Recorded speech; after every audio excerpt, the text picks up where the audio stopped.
Attention is being drawn to the overall implications of this special state visit. One of the highlights is the summit between the two leaders who are no strangers, having met several times before. Our Cha Sang-mi sheds light on the significance of the timing of the sit-down, as well as what both sides seek to get out of it. Russia is the place to be these days, not just for soccer fans, but also for world leaders conducting diplomacy. President Moon Jae-in's state visit to Russia follows a series of meetings involving the Koreas, all of them historic. The two inter-Korean summits, the Singapore summit between President Trump and Kim Jong-un, and the North Korean leader's third meeting with Chinese President Xi Jinping. One key topic in the South Korea-Russia talks will be undoubtedly North Korea, and specifically its denuclearization. One expert says Seoul wants to get Russia involved in the denuclearization talks through potential economic projects by Moscow and Pyongyang. Right now, to handle North Korean issue, South Korea badly needs outside support. And one of the goals is to get Russia involved in dealing with North Korea.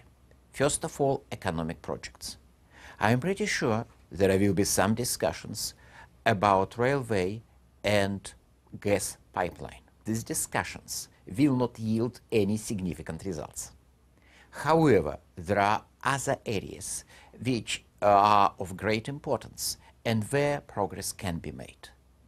Though North Korea's trade with Russia is worth just 2% of what it trades with China, the expert says Russia is still a status quo power, and its soft power in North Korea should not be underestimated. And expert says it's not just Seoul trying to cozy up to Moscow. Both sides have an interest in strengthening their long-neglected bilateral ties.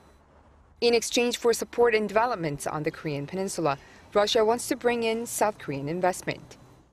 Russia has never requested economic cooperation from China, fearing that Chinese capital and people flowing into the Far East region could create massive territorial disputes.